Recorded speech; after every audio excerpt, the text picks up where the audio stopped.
Welcome to this bonus edition of Morgan You Asked For podcast. Sunday night, just a little after 9 o'clock. NCAA brackets are out. We're here to discuss. I know everybody else is discussing as well, but it's fun to do. And Trevor and I decided to come on as well. I know he's a little bit more tuned into the women's side. The brackets, Iowa and Iowa State are both in. And then for the men's side, Iowa State, Iowa, and UNI all play Friday. So Iowa State will be in a lone window. Iowa and UNI are playing pretty close together. So you have to have two TV set up for that. But overall, really good day for Iowa teams. You do wish Drake could be in there as well for the men, but realistically, that won't happen anymore with the Missouri Valley being a one-bid league. Hopefully it's Drake or UNI. This year it happens to be UNI. The last few years has been Drake. So it is good to see Ben Jacobson in the tournament. And then obviously Ben McCollum with the Hawks in his first year, getting them to the tournament, which is a success already. We'll see if he can do more with that. But overall, Trev, what did you think of first the conference tournaments and then leading into today? Conference tournaments, I believe this year did way more into it than in previous years. What do you think? Well, compared to last year, I guess I'm not really sure.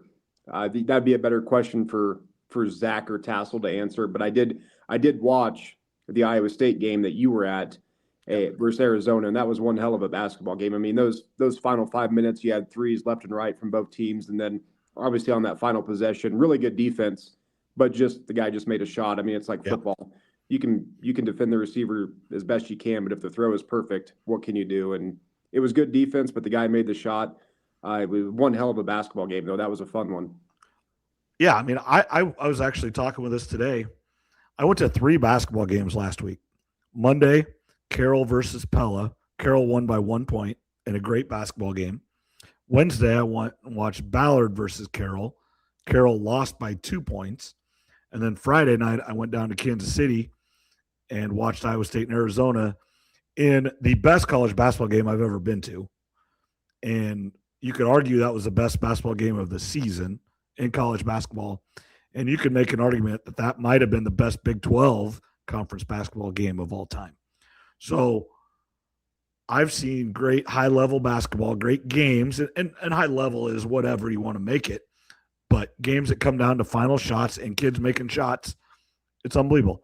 I heard a stat in about the last 5 minutes. It might not be exact, but Arizona and Iowa State went 11 of 13 with 7 of them being three-pointers. Just unbelievable. Shot making. And Iowa State and Arizona are 2 of the best defensive teams in the country, and it didn't matter when you have that kind of shot making happen. Yeah, whatever you said, 11 for 13. I mean, threes were dropping left and right.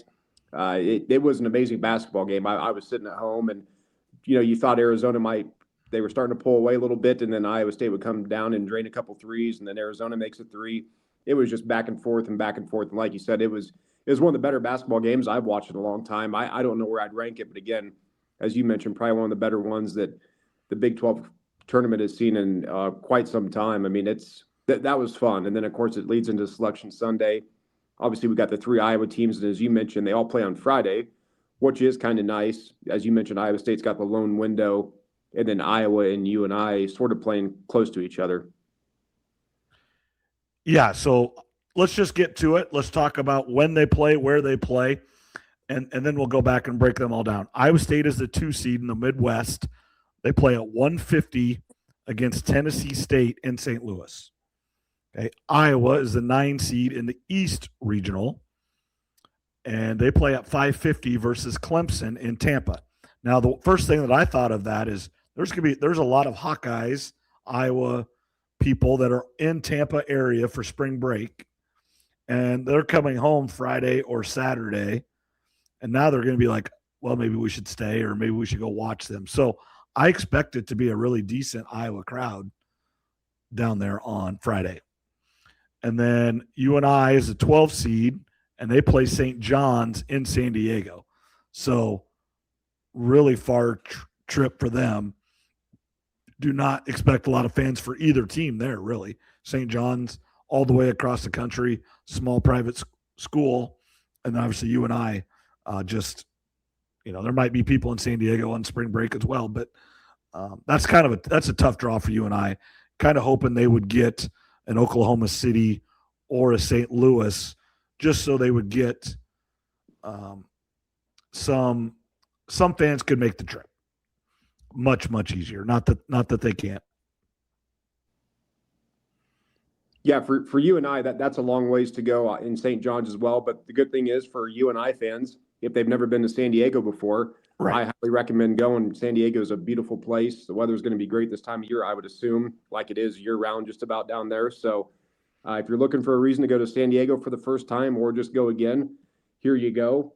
And we talked about it for about a month now or longer. You kind of got your wish with Iowa State going down to St. Louis. Yeah, it is the perfect scenario that we talked about. It's St. Louis, Chicago, Indianapolis. Very much drivable.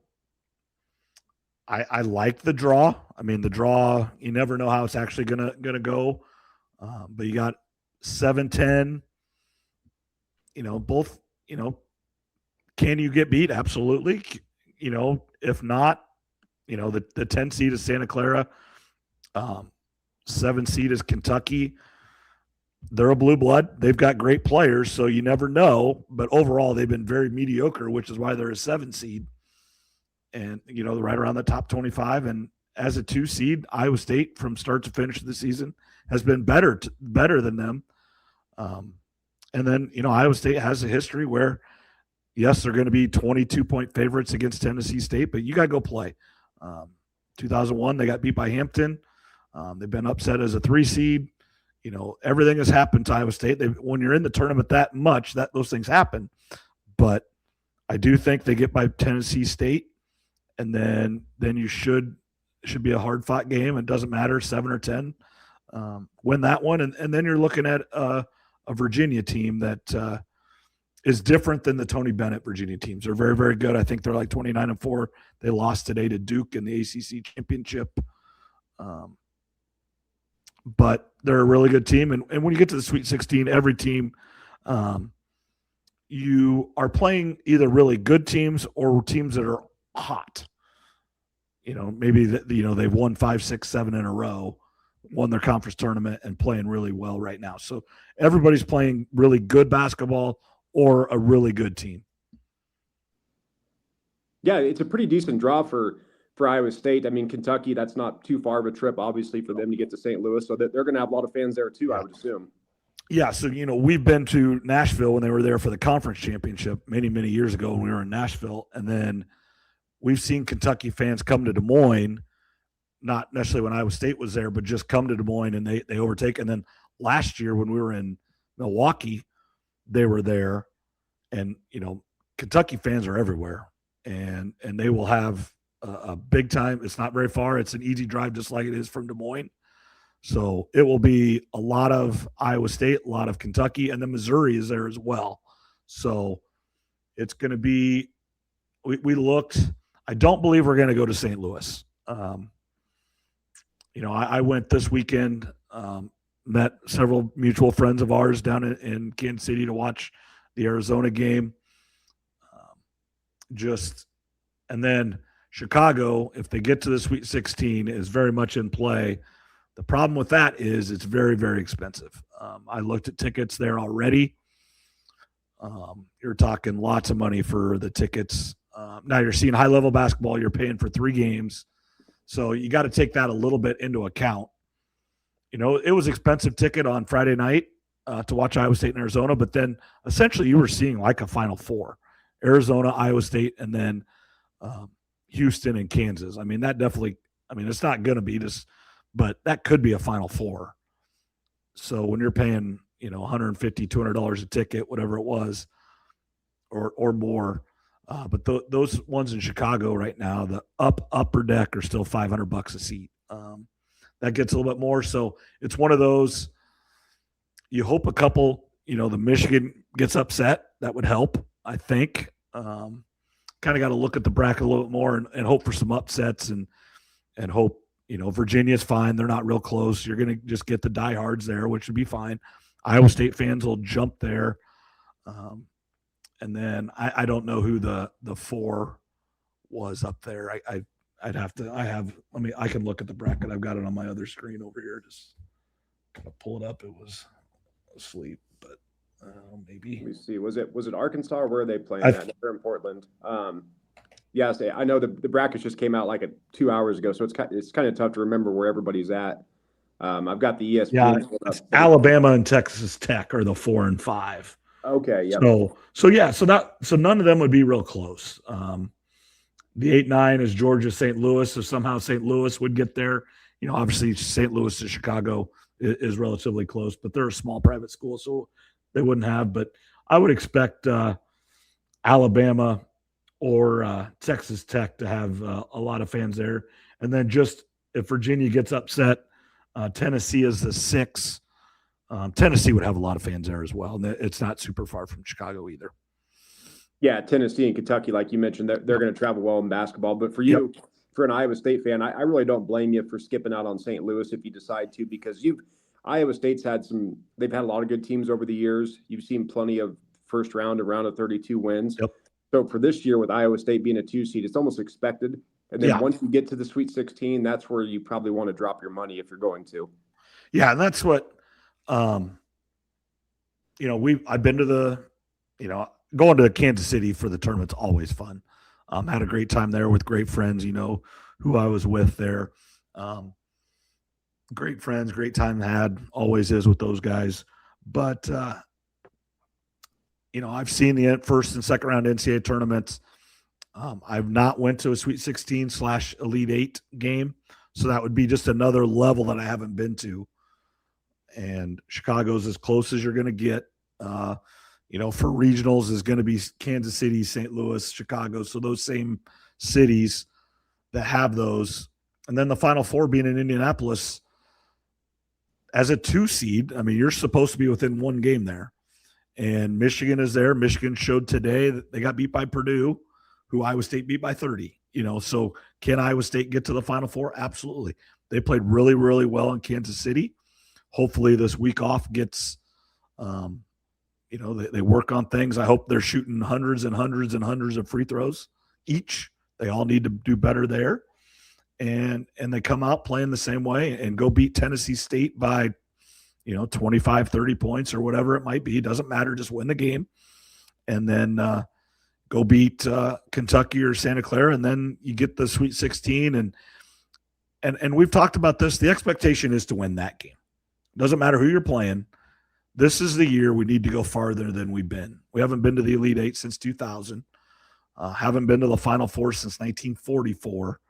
So those are the milestones that the Iowa State fans are, I'm not going to say expecting, but wanting, and that's where they need to get relatively soon, and this might be the team to do it.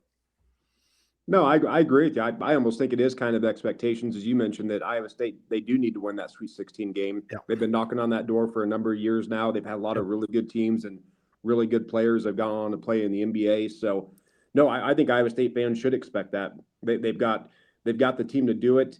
As you mentioned, free throws, that's the weakness of the team as far as my understanding goes. Yep. So that's one thing that, as you mentioned, hopefully they're shooting plenty of those. But, no, I agree with you. Sweet 16 minimum, but really they need to win that game. And then if you get to the Elite 8, that's a stepping stone. And then who knows what happens from that point on.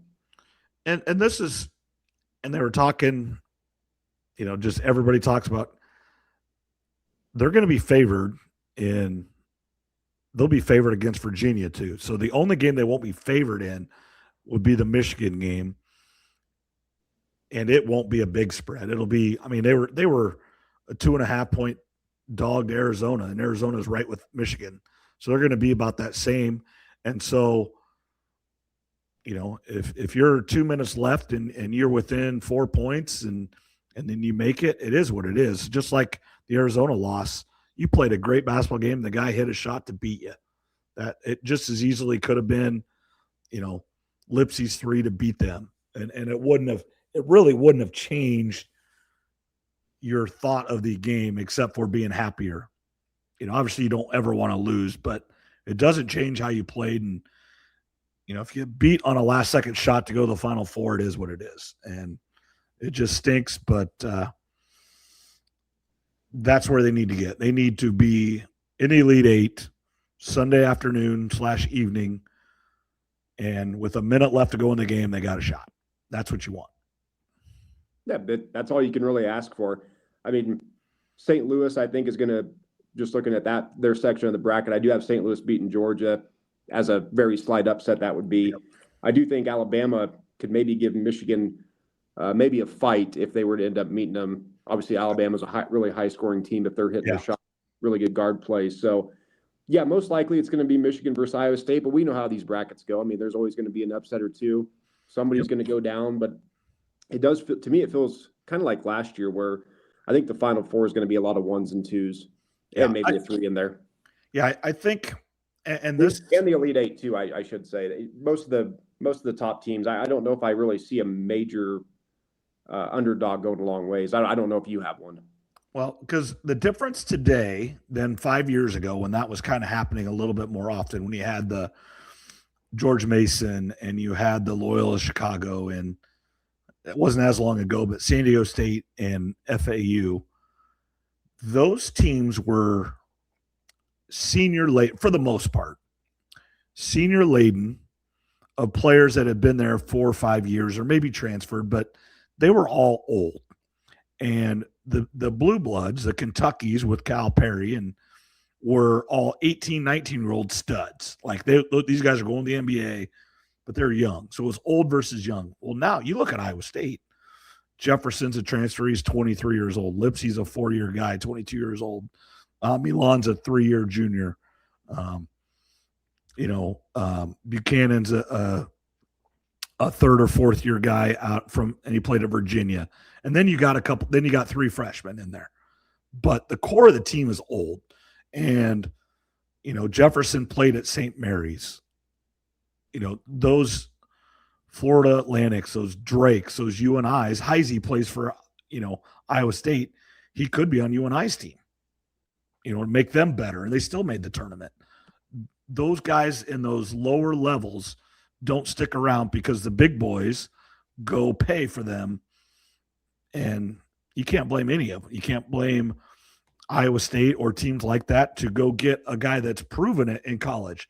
That's the difference, is they aren't recruiting near as many high school seniors because you can go get a guy that's proved it in college for a year or two, because for as good as these guys are, you never actually know if they're going to translate to college basketball because it's different. It's longer. It's just everything's different. You got to go to class, kind of whatever. You have to do the weight training, the nutrition. It's just all different and so much more intense than high school basketball. And so if you get a guy that played at Drake, let's just say this year, Drake wasn't great, but they still have a guy that scored a lot of points. He goes and plays for Iowa next year, and he gets paid $200,000 more than he did at Drake, and he can do it. Instead of recruiting the guy for Waukee Northwest that you don't know. I mean, that's the difference. And unfortunately, Drake gets worse because he took their best player, and now they got to go poach. Well, they go get the freshman and hope he's really good, but then knowing that he's just going to leave after a year or two. Unfortunately, Drake is like a junior college used to be.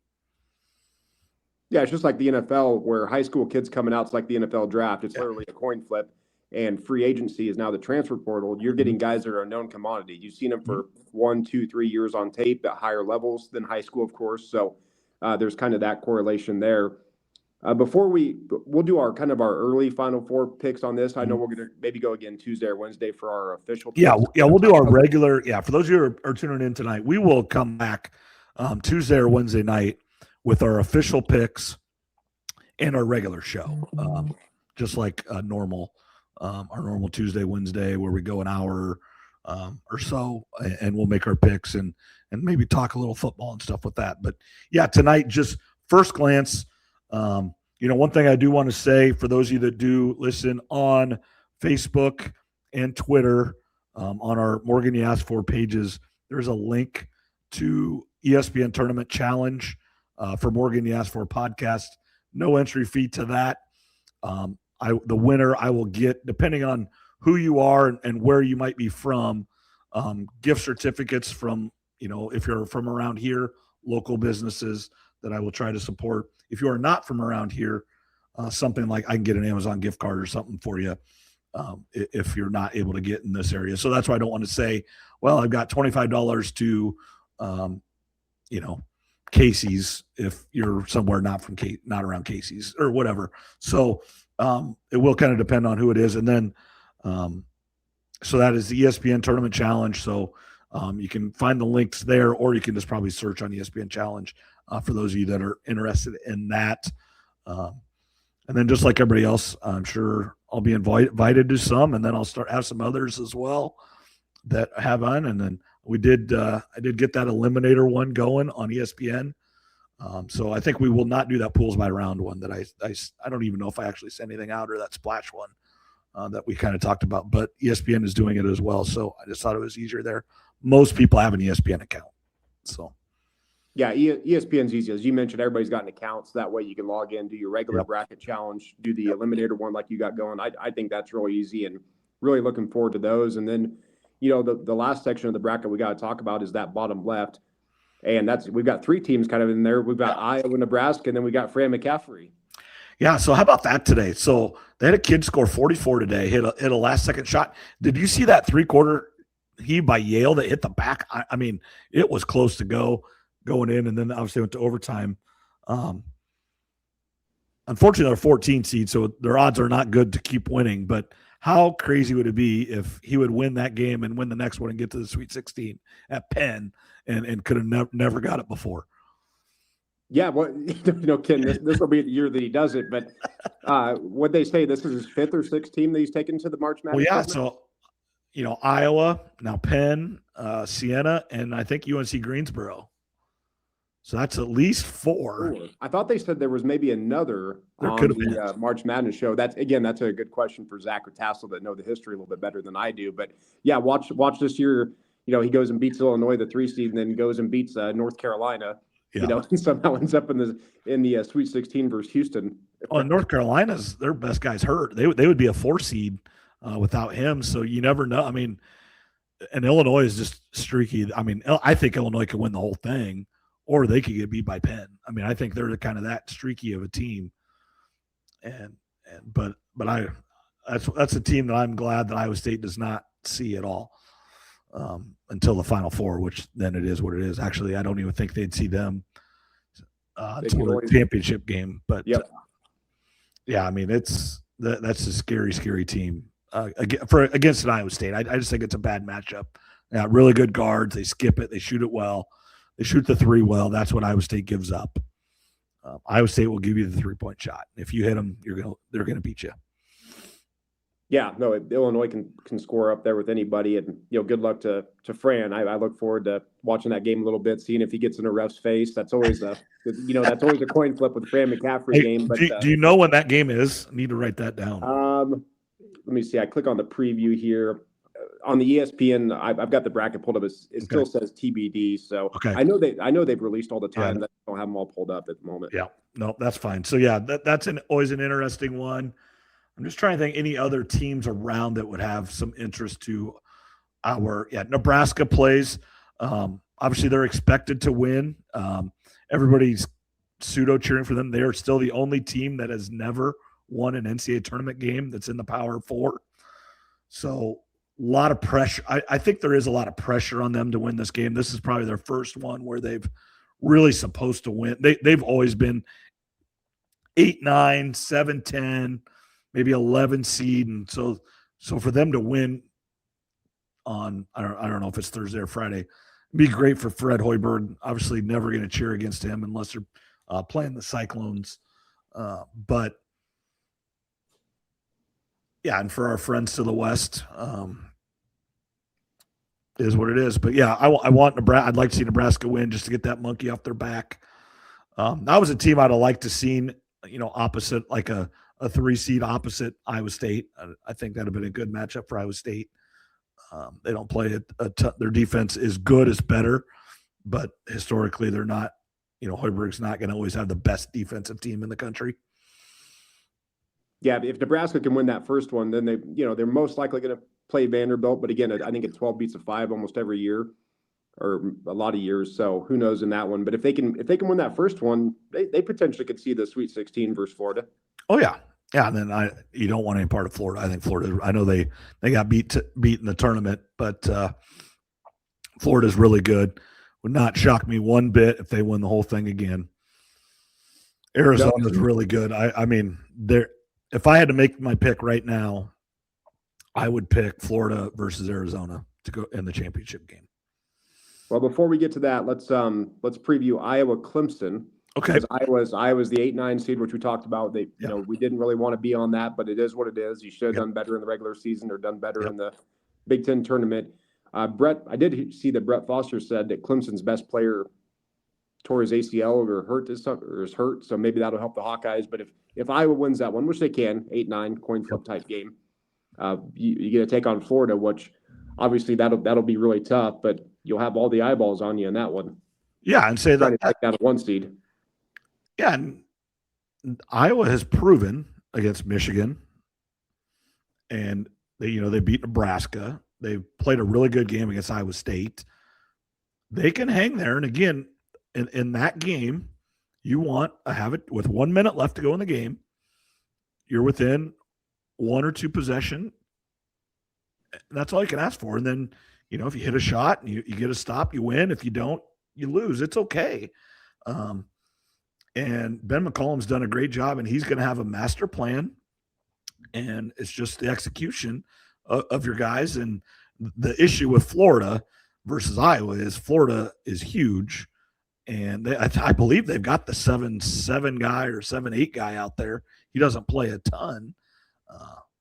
But they're really big. And then obviously that's kind of Iowa's nemesis. They aren't very big, but when you get to this time of the year, there's always upsets. There's always games that are really, really close. And you just hope you're that. If you're Iowa, you hope you're that game. That, maybe Florida hits the shot just like Arizona did on Iowa State. And that's what it took. And then they propelled them on to win the whole thing. Because most teams that win it all have a game like that. That takes a last-second shot, or, the other team misses a shot. And you want to have a chance, and you want to be playing your best basketball. That's the other thing, is you just don't want to go there and get blown out by 40. That leaves a sour taste in your mouth and in your fans' mouth. And then it will continue. If Iowa wins that first game and then goes and gets blown out, it'll still be. It wasn't a Fran problem. It's an Iowa program problem that they cannot get to the Sweet 16. Yeah, we'll have to see on that one. What did you say last week? Was it like 18% of the time at 8 or 9 beats a 1 seed in the round of 32? I think it's less than that. I think I saw that wrong. Maybe I would almost guess 16%. But what I think I said that, but I do not think. I'm just gonna. I was the 8 seed, right? They're a 9. I was the 9. Yep. And whatever the percentage is, when you have someone like Bennett Sturts, you give Iowa like an extra 4% just because he can overtake a game. So whatever the history is, add like 4%, I would say, for Bennett Sturts, because he could go for 25 to 30, 32 if his shot is fallen. So you give him a few extra percent when you have a player like that. So this is according to Google AI, 9% chance that the 9 seeds beat the 1. 67 out of 74 1 seeds have won. So 7 times the 9 seed is won. All right, I'm going to say 15%. And then if you would increase that to the 8 or 9, I'm going to do that. 8 or 9 seed beats a 1, because really 8 and 9 are the same. Yeah. 20. Well, I was pretty close. An 8 seed beats them 20% of the time, while a 9 seed beats them 7%. There you go. Okay. Well, there's a chance. It's not like a 16 beating a 1. Yeah. I'm surprised it's that much difference, that the 8 seed has a 20% chance and then the 9 seed is a 7. So combined, it'd be roughly 13.9 is what it says. How about that? Yeah, I figured those yeah. percentages would have been closer to each other rather than that 20% compared to 7%. That it feels like that gap would have been closer. Yeah, me too. I wouldn't have surprised me if it was 16 to 13. But, right. Yeah. Right. But no, it's a tough draw for Iowa. But you got to take care of Clemson first. And Yep. as you mentioned in the beginning, there could be a lot of Iowa people down in Tampa. And the good thing about Iowa Hawkeyes is they know Tampa, they know Clearwater Beach. Yep. Because of going down to the Outback Bowl so many years. So hey, yeah, you didn't go to the Outback Bowl this year or whatever it was called. So so now you get your replacement. There you go. Now you got your excuse to get down to Clearwater. Did you want to do kind of a quick initial gut feeling of what your Final Four is at the moment? Well, I think I'm going to give my championship game Arizona versus Florida. Again, not official, but that's going to be my pick right now. I'm not even going to give the champion yet. But those are my two picks to get to the championship game. First looks. Okay, my first look on the left sides of the bracket, I've got number 3 seed Michigan State taking on number 2 seed Houston. Okay. Yep. And then on the right side, I've got number 1 Arizona versus number 1 Michigan. Yep. And then I've got Houston versus Michigan in the title game. And I've got Houston beating Michigan and Houston finally getting that championship win. Yeah, so they have been to a championship game. They've never won it, correct? I don't believe. As far as I know their coach has been trying to get that, been close so many times, but my gut feeling is I think we'll see at least 2 1s, maybe 3 1s in the Final Four, and then, like I said, maybe a 2 or 3 mixed in there. I don't know if all 4 number 1s are going to make it again. Last year, all 4 1s made it. I'm pretty sure. Yeah, and it's going to be real close to that. Like we had that conversation before and today that there's just too many of the great players are playing on the great teams, and they're all older. I do think hopefully we can start getting away from the 6-7 year guys. And get it down to 4 and 5 year guys, mainly 4-year guys. I think that will help college basketball a lot.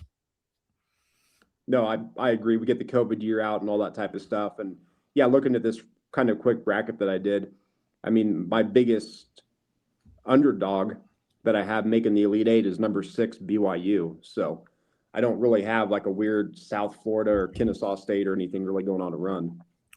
Well, yeah, and then you look at BYU, they've got arguably the player that's going to be the number 1 guy in the draft. So that's not a shock. Shock that they make a little bit of a run.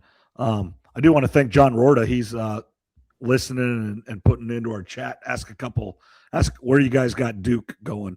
I need a little more information on their injured players. That's going to be my answer to that. They're really, really good. They could win the whole thing if their guys are healthy. But when you got a couple guys going around on scooters in the tournament, in your conference tournament, it makes me worried a little bit moving forward deep into this tournament. However, the deeper you go, obviously, you would think you could sit them for this weekend and then, get them back. So that'd be, essentially like 2 weeks off and able to play, but then you're out of rhythm and stuff like that. So that's my answer to that, John. And to be determined with their injury status. Kind of the same here. I've got Duke going to the Elite Eight and losing to Michigan State. The reason I picked Michigan State was because of these potential injuries. So I didn't want to have all 4 number 1s. So I thought, well, Duke's a little bit injured. Yep. Maybe Michigan State could get through there. Kansas, again, Peterson. I mean, if he's going to play every game and play the full game, I'd like to pick them, but you just never know what's going on with the guy. No, and that's a great point with them too. Teams you just can't count on. And Purdue's another one of those. They looked great this weekend. They looked great beginning of the year. They lost Iowa State and still looked really good for a long time. But then, they're 500 in the last 8 games, and I don't know. But they've always kind of choked in the tournament too. Yes, I know they've been to a championship game, and is that choking? I don't know. But when you're the number 1 seed, you get beat by 16 and 1 year, and then you get to the championship game, and there's just some teams but all it takes is you just got to win one game at a time, and you never know how the bracket opens up, and all of a sudden you're the 2 seed and you're playing a 12 seed, and now you get to the Final Four, and then one other guy gets hurt during the tournament, and now that it's you never know what's going to happen, and um, the big guy, and then you've got a great point guard in Purdue, and if he goes off, and it's just going to be a great game, and they could beat everybody. They proved that this weekend. They've been there, they've done that. Coach Painter's done everything he can in basketball except for win a championship.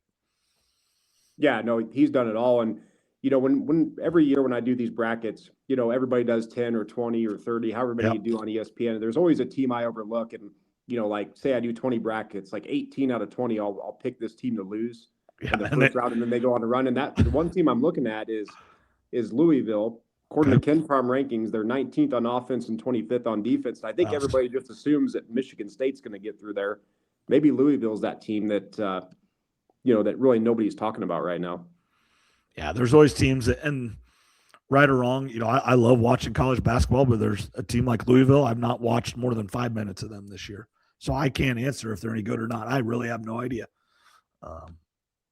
So those are the teams, and there's a lot of people that watch a lot of basketball that know those guys and know how they match up. And again, it's matchups. Iowa State is going to give you the 3-point shot. If you go 14-29 like Texas Tech did when they beat Iowa State in Ames, well, Texas Tech's going to win that game. If they shoot like they did when they played them in Kansas City, then Iowa State's going to beat them by 20. That's just reality. Every team has a weakness, or you have to give up something. And if that team meets that or has that advantage, then you're going to win. And that's, if a team shoots 50% from three, Iowa State's going to lose to them. It doesn't.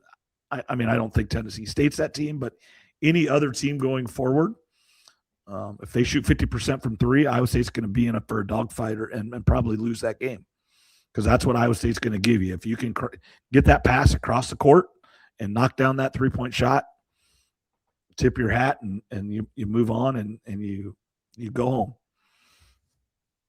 Now, here's the real important question: how many lost hours of work are there going to be this Thursday and Friday from either people not working or calling in sick? Well, I don't know. I'm on spring break, so I don't care. Well, yeah, you've got the built-in reason to not be working, but you know how it is. But a lot of people are taking vacation, or a lot of people will be calling in sick, or even if they're at work, there's not going to be a whole lot of work getting done on Thursday and Friday. No, I've been in school during this time, and now I teach PE, so you can kind of integrate that into, hey, this is PE, but I just put the game up on the projector, and kids want to watch it, they can watch it some, and then we do our stuff, but it's on in the corner, and we talk about it, and if we try to get a local team that we're kind of all cheering for, but if there's not, then we talk about, hey, who are you cheering for, and just kind of make it fun. And yeah, I do the same thing in the Masters, and that's the one golf tournament. Speaking of that, how about at one time today in our little pool, I had the top 3 guys, and none of them won. McIntyre, Fitzpatrick, and Oberg were 1, 2, 3 on the leaderboard. I'm like, I got this in the bag. Nope. Good job, Trev. Yeah, well, I had Cam Young, and I bet him. But this morning when I woke up, I did bet on Fitzpatrick and Victor Hovland. They were both 25-1, and they were a number of shots back. Well, I was glad I bet on Fitzpatrick because he should have been there. He kind of choked, actually, I think. Yeah, but when they were on 18, I was like, well, Fitzpatrick or Cam Young, I'm basically guaranteed money. So that was a nice win. The Players is always a fun, that feels like the beginning of the golf season, obviously, now that they pushed the calendar around. So just this whole weekend was a great sports weekend, and really keeping on track of that. We'll get back to basketball, but we got the bottom of the 9th in the World Baseball Classic. I don't know if you have that on right now. I'm not where I can see it, but USA is up 2-1, bottom of the 9th, need 3 outs. So we'll see if they can get it done. So the U.S. is ahead? U.S. is ahead 2-1, and first batter's coming up. So who's pitching for the U.S.? I think they said, I just missed it because I was looking at the screen. Miller, maybe. Okay. I think. I'll tell you in a second when it pops back up. Oh, that's all right. No, it's where I sit. I'm watching vicariously. I can see what's happening, but not really. But just it's been a great sports weekend. No, yeah, and until we came on there, I was watching it, and Skeens was doing great. I mean, the Dominican pitcher, struck out Judge and Schwarber with the bases with 2 on and 1 out. And then the next inning, 2 guys that aren't as famous, they're really good players, hit home runs off of them. I mean, it's just crazy. It's just crazy. And it is fun. I understand the pitching is so difficult because all these guys are major league pitchers for the most part. And you don't want them blowing their arms out or getting hurt this time of year because you have a whole season coming up. But the emotion when you put the USA, or it doesn't matter what country you're from, when you put on your country's uniform, you just play differently, and you're playing for more than yourself. And it's a little bit of a joke in this because like the Italian team was all Americans. They just have Italian descent. And all the Dominican players live in, most of them were born in the U.S. They do have Dominican heritage, and that's great. I don't have that as much. I mean, yes, if I went back far enough, yes, I've got German and I've got English. And so, I mean, yes, I could go play for those teams if they wanted me, but, and everybody could, but no, watching the best players in the world play baseball on the same team. I mean, you look tonight at the Dominican lineup, it's like, oh my word. And then you look at the U.S. lineup, it's the same thing for the Dominican pitchers. But yeah, that's just great weekend. Golf, baseball, basketball. The only thing you're missing is football. Well, and football is still, with the free agent signing now, I will be honest, they did kind of take a few days off for as much, they understand that Friday, Saturday, Sunday is really basketball centric. So they kind of take those days off, but I'm sure we'll start hearing new things again here Monday, Tuesday, Wednesday before it starts going again. Yeah, but most of the big names, the big contracts always go the first 48 hours, and then it's value shopping. So, yeah, a great weekend. Caitlin Clark's back playing basketball. Speaking of another topic that we haven't really even gotten into, I think she's averaging almost 13 points, 6 or 7 rebounds per game. They're kind of doing these 5-minute shifts. Yep. She started today. She didn't start the other 3 games, but they're kind of just rotating, getting it all figured out. But that's been kind of fun to watch too. So we'll get more into Caitlin Clark, maybe as time goes on. But I did want to touch on the women's tournament just for a few minutes. Yeah, I do have the who they're playing and where they're at. Obviously, yeah. So we'll just talk about those. Obviously, and we've talked about this. The women play at home if you're a top 4 seed, which is a great, great idea. Get local fans there. So Iowa as a 2 seed will play FDU Fairleigh Dickinson, right? Yep. And obviously that's in Iowa City. And then Iowa State and they're the 2 seed, so they're 2-15. Then Iowa State's the 8 seed against the 9 seed Syracuse in Storrs, Connecticut. So they will be playing the number 1 team in the country, UConn, in the second round if they get by it. Iowa State's not playing great basketball right now. You would hope they win that game, and then you go play UConn and get beat by 50, and then you go home. That's the most likely scenario. But you're going to be in a dogfight against Syracuse. Yeah, for Iowa State, they weren't able to get back on track this season. And you're right, if they get past Syracuse, that's the difference here with kind of women's basketball. The number 1 seeds are typically they're just going to dominate. So even with Iowa State having the players they do, you're probably right. I mean, 20, 30, 40-point loss. I mean, that's just the nature of the women's sports still in college basketball. Yeah, there is a level. We kind of talk about around here. There's levels to this stuff. I mean, you can replace that word with whatever word you want, but there's levels, and UConn and UCLA and probably Texas. There's one level, and then everybody else is a little bit lower. Yeah, you've got those 3, maybe South Carolina. Those are the big 4, and then you've got about 8 to 10 teams that are kind of grouped together in the next section. But those 8 to 10 teams cannot win the title, most likely. Right, and I was in that next set. They're really really good. I mean, they are. I mean, they beat top 10 Michigan a couple times. They've,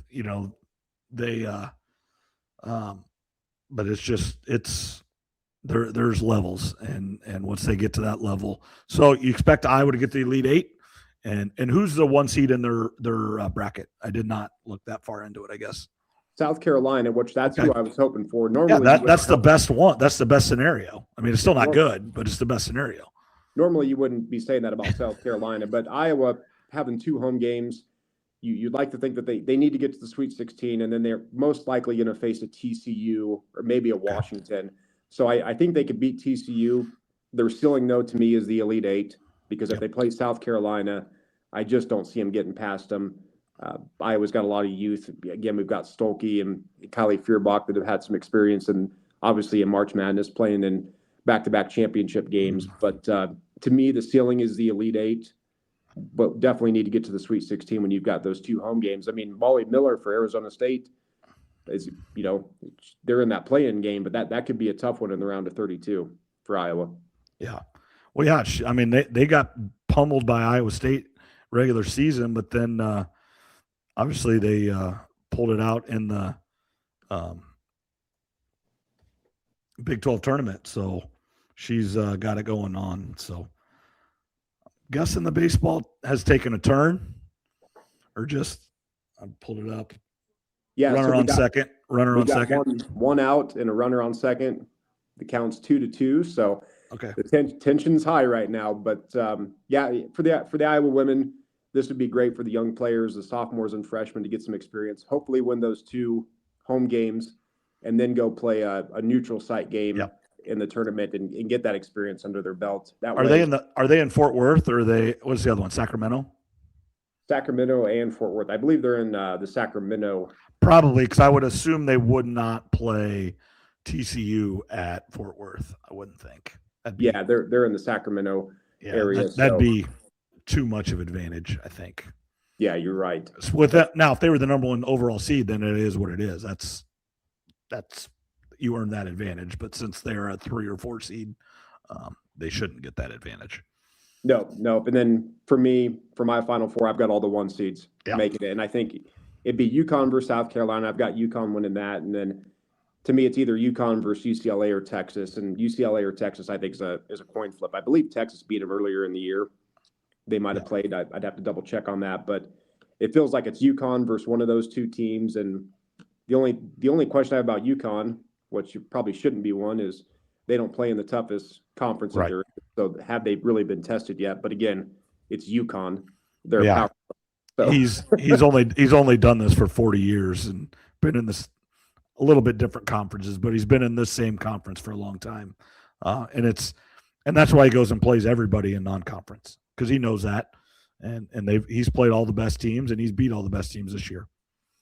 Yeah, no, Iowa played them, and they beat Iowa soundly, and they played some other teams too. So, no, I'm looking forward to it. I know Iowa's not going to get back to a championship game now since they don't have Caitlin Clark, but it would nice to see him get get to the Elite Eight. Yep, get to the Elite Eight and get those younger players some experience. So, all right, let's go ahead and wrap this up. Kind of a good first look. We will be back Tuesday or Wednesday, and come back with our official picks and with a little bit more in-depth look at the brackets and more back to our regular show and everything. But how's the weather out there, Trev? We are in a blizzard here. We're not getting a ton of snow, but it is a windy son of a gun around here. That was that way this morning, but come Tuesday through Saturday, it's supposed to be in the 80s. Oh, and it's supposed to, like Thursday, Friday here is supposed to be 70s. So, I mean, it's not going to last long, but just kind of stinks for these first couple of days of spring break. So, yeah, no, hopefully you stay safe out there. I got to get the golf clubs out. I'm going to be home Thursday. Depending what the basketball game is going on, I don't know if I'm going to get to the range, but I've got the itch and I want to go out there and start swinging the club around a little bit. And then, of course, with this baseball classic, we're down to our last strike. We need one last strike here. Can you see it? I'm watching on my phone, so I got it. I don't know. You might be ahead of me, or I might be ahead of you. But let's see if the USA can punch him out here. This is riveting podcasting, but it's all right. I'm hoping it happens right here. I know. Just like sometimes on the radio, like when we're calling games or whatever, it's like you just kind of want to let it go because, I mean, they do have video and stuff. It's kind of funny, but yeah. Who's up to bat? So it's not one of their big guys. So it's not Tatis or anything. So we'll see.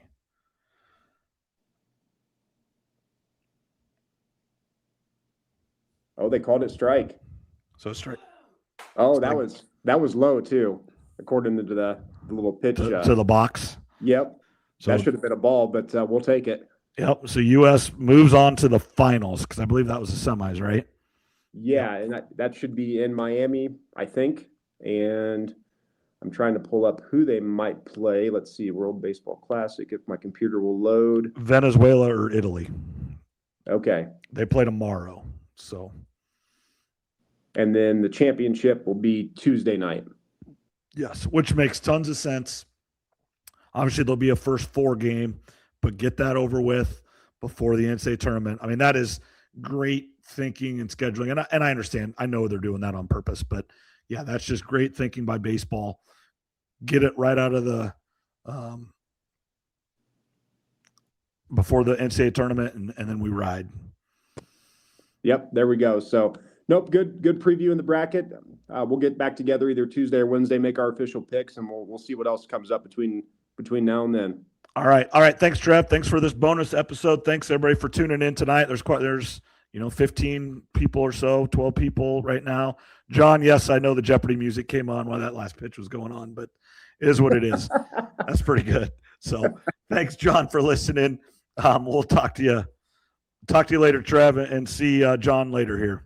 All righty. Have a good one.